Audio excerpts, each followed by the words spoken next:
Hello farmers and welcome to the Swartland. I've got Koos Blanckenberg, right? Blanckenberg.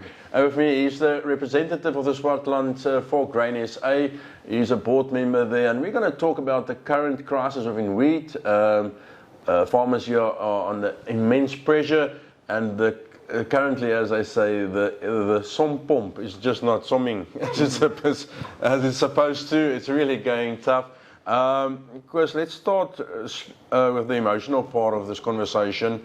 For a farmer to come to the end of a year and I'm getting less than I put in, that is not the feeling you want to have. And secondly, it seems like there's a feeling that they're not getting the support from society and from government and from the people around them that they're supposed to. Is that sort of my finger on the pulse there? Yeah. No, the thing is, we've had 2 harvests in a row now that was below average, and we had a 21% decline in our wheat price over the last 3 years, and those two things together came at a kind of a break point now, where producers finished their harvest, they delivered the wheat, they sold it.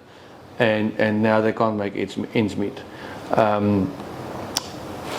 Even after the harvest of 2024, I think some of the producers couldn't cover all their debt, so they took out more debt, and that now got to a situation where it's kind of unbearable, and guys don't have enough money to get through to the end of the year, and they are battling with the thought that they won't have enough finance for the next harvest.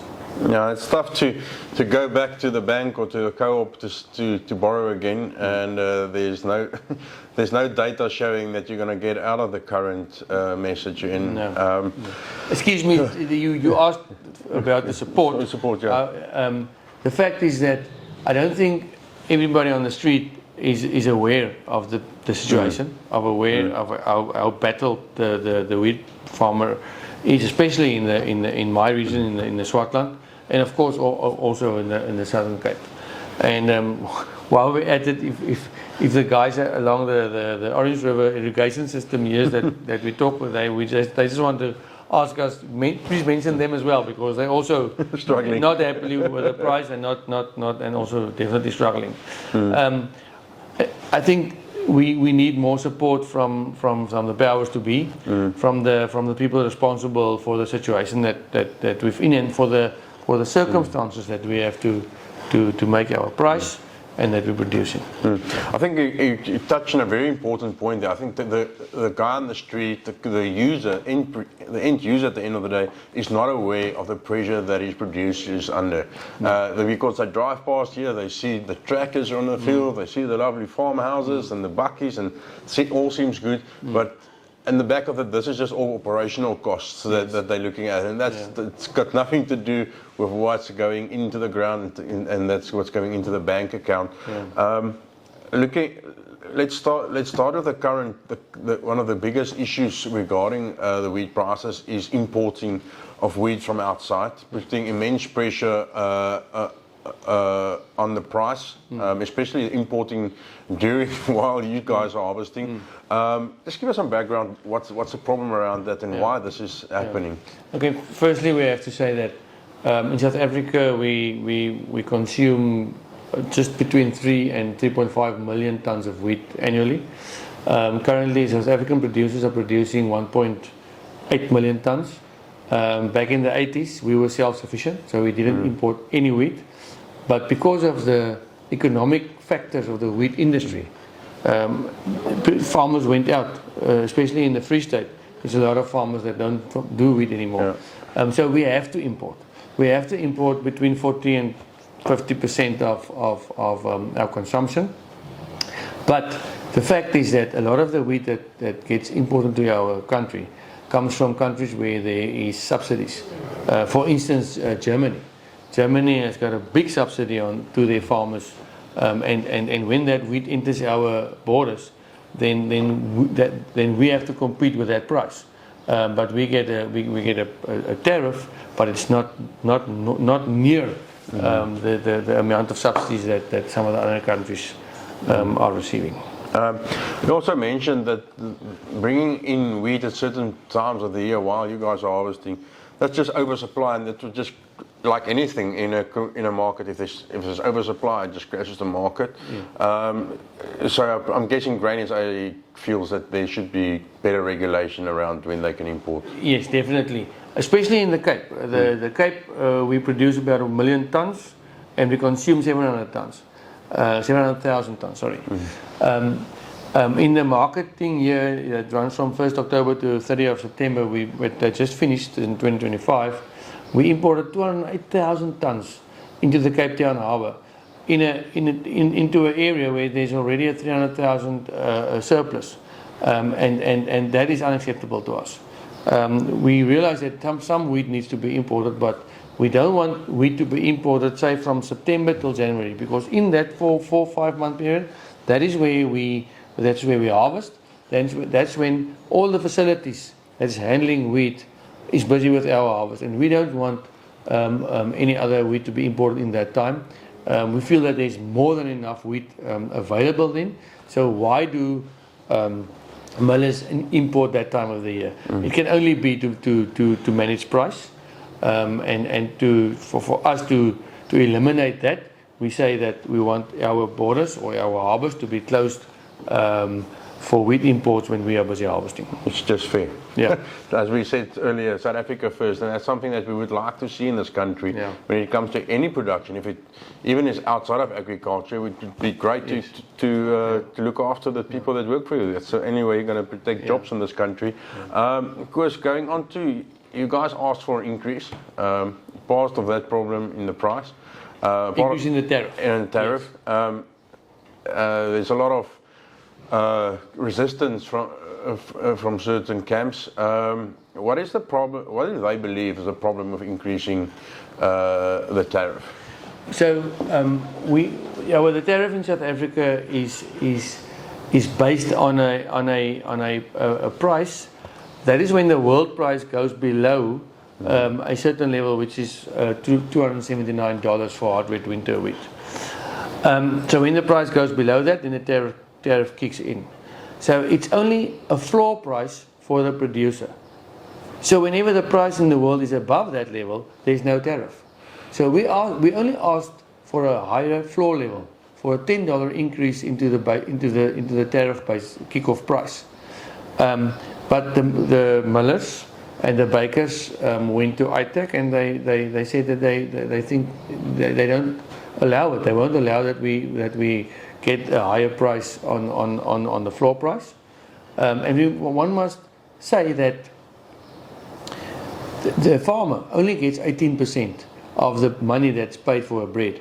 So increasing the tariff has got a very, very small effect on the bread price. But because bread is a staple food in South Africa, and obviously very sensitive. And when millers and bakers tells the government that wheat price is going to go up when they give us a higher tariff, which is a lie, and it's been proven already, that's when government and the people that needs to change the circumstances that we farm in, they don't do anything about it. It's 14 months now since we asked for a higher tariff, and we still haven't got any answer from ITAC, and that's unacceptable. Yeah, that's my next question, or where we're going to next. Talking to government and institutions like ITAC, not being able to have a quick change around in these conversations, where that you said earlier to me, they've got 6 months to give you an answer. 6 months you plant it, and in a lot of grains surely harvested. So 6 months is not. It's actually ridiculous within the industry, and there should be an easier or a better way to communicate this. There was some optimism at first in this country when Steenhuisen took over, and I think he did a lot of good work, and he really tries, I think. But I do think there's too many people involved, too many chefs in the kitchen. So signing a tariff like that, you earlier told me that 3 people need to sign that off, isn't it? 3 ministries. 3 ministries, and that's a lot of a lot of consented. A lot of red tape. Yeah.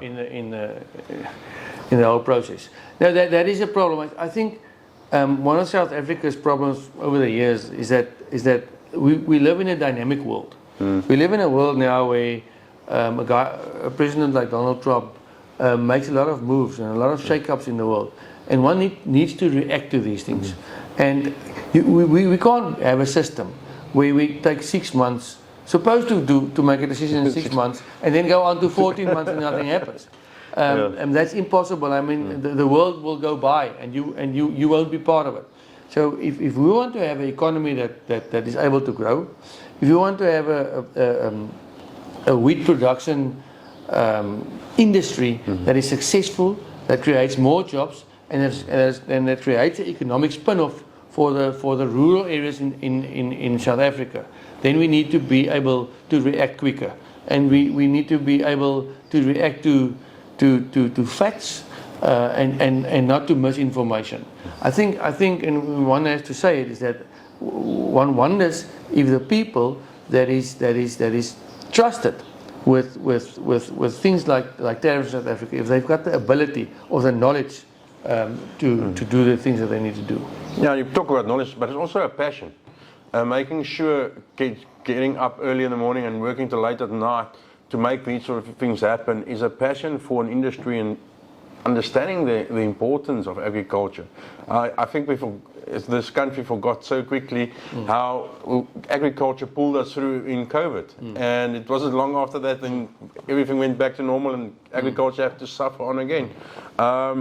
Looking at the problems like that, do you think the producer is way too far from the millers and from the end consumer, that there's not a good enough connection and work with let's say a willingness from both sides to work together and take a road forward?